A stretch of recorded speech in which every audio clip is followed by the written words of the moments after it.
Estamos de volta.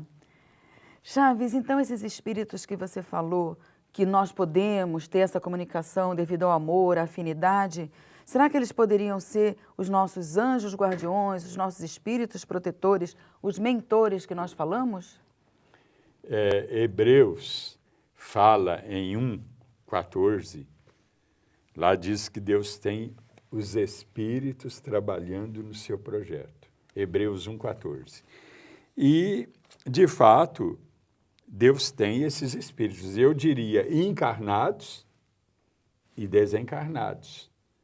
Jesus, inclusive, fez esse papel. Encarnado aqui na Terra, ele trouxe para nós a boa nova, o Evangelho.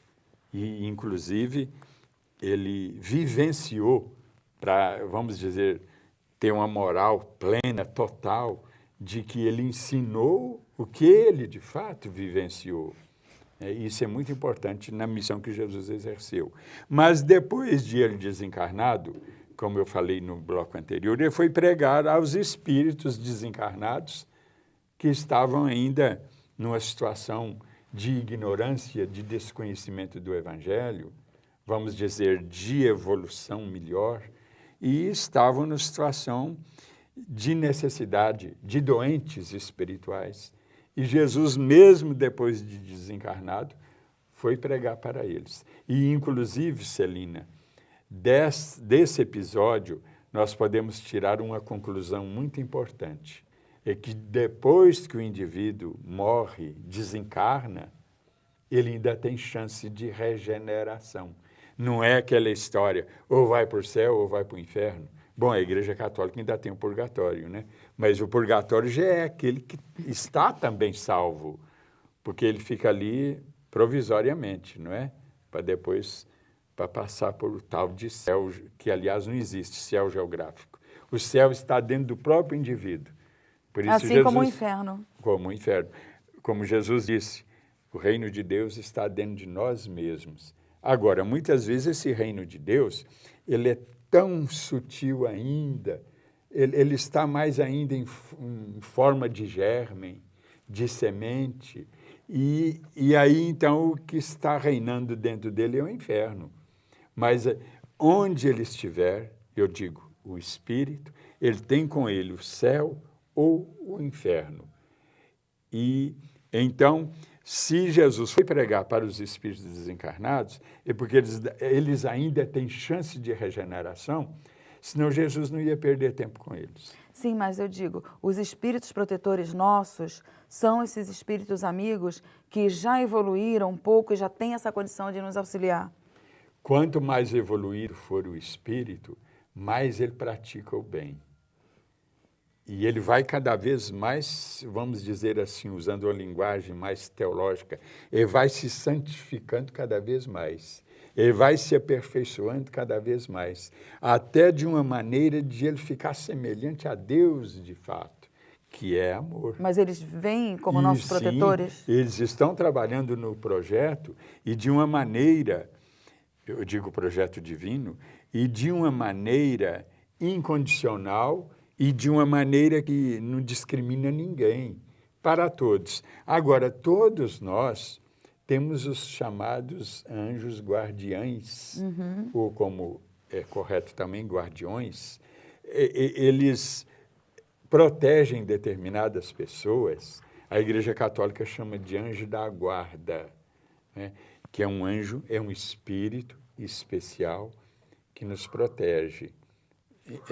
Respeitando o nosso livre-arbítrio, porque ele procura nos ajudar, mas respeita o nosso livre-arbítrio. Ele não é senhor das nossas ações, nós é que somos senhores da Sim, a responsabilidade é de cada um. Das nossas obras, ou más ou boas, né? E esse anjo da guarda, de modo especial, nos protege, e ele faz esse papel. Agora, se a pessoa, por exemplo, não quer seguir a influência dele, ele respeita e, às vezes, ele até se afasta. Sim.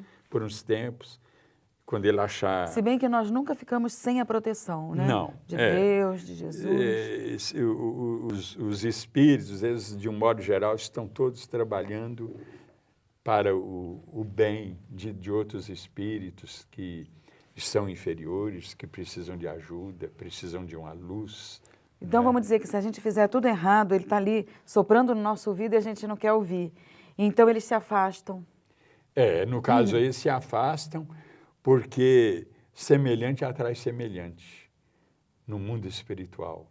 Então, se o ambiente não é propício, não é favorável a um espírito superior, iluminado, ele se afasta. A energia não permite que ele fique ali. É a mesma coisa quando do obsessor. Se ele vai em cima de uma pessoa e começa a soprar ali, começa a dar, né, intuição, e a pessoa não aceita, ele vai embora. Né? Então, tem que ter essa ligação que você está falando, essa talvez até afinidade, para que tenha até a obsessão, né? Eu diria, ele vai embora, ou vai-se embora corretamente falando. Sim. Por quê? Porque a energia não o comporta, ele se sente mal ali. Agora, o anjo da guarda, ele procura ficar um pouco distante, porque a energia também não o comporta.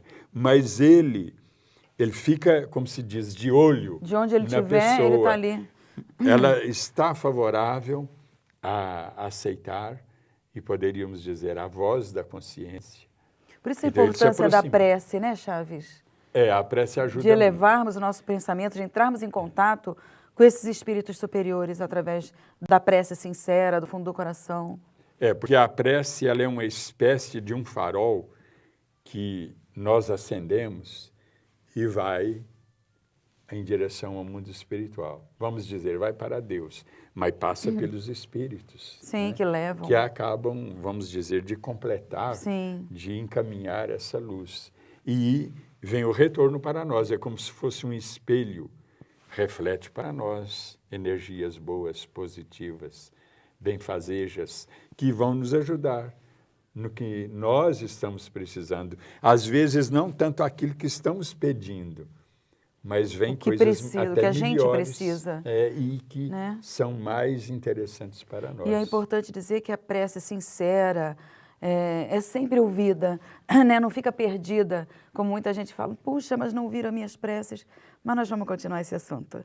Nós vamos para um rápido intervalo e já voltamos.